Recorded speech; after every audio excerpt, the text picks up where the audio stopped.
গেল বছরের জুলাইয়ের ১ তারিখে কোটা সংস্কারের দাবিতে আন্দোলনে নামে ছাত্ররা। শান্তিপূর্ণ সেই আন্দোলন দমন করতে পুলিশ সহ আওয়ামী লীগের নেতাকর্মীরা ছাত্রছাত্রীদের উপর হামলা ও গুলি চালায়। ভয়াবহ সেই সব ভিডিও সামাজিক যোগাযোগ মাধ্যমে ছড়িয়ে পড়লে রাজপথে নেমে আসে সাধারণ মানুষ। ছাত্র জনতার সম্মিলিত এই অভ্যুত্থানে পালিয়ে যেতে বাধ্য হন শেখ হাসিনা। পতন হয় তার দল আওয়ামী লীগের। শেখ হাসিনা পালিয়ে যাওয়ার আগে দেশব্যাপী যে গণহত্যা চালানো হয় তাতে কি পরিমাণ মানুষ নিহত হয়েছে তা খতিয়ে দেখতে তদন্তে নামে জাতিসংঘ।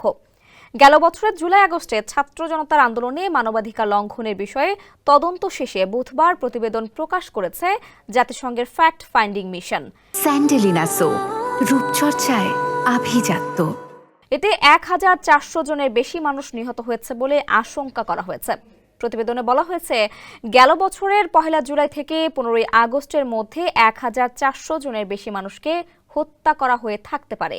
নিহতদের মধ্যে ১২% শিশু রয়েছেন। এছাড়া এ সময় হাজার হাজার মানুষ আহত হয়েছেন।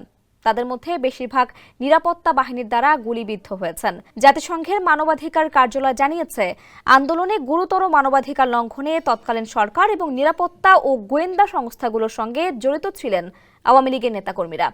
প্রতিবেদনটি ২৩০টি হত্যার ঘটনার সাক্ষাৎকার ও ১৫৩টি ফরেনসিক অ্যানালাইসিসের উপর নির্ভর করে প্রস্তুত করা হয়েছে বলে জানিয়েছে ফ্যাক্ট ফাইন্ডিং মিশন।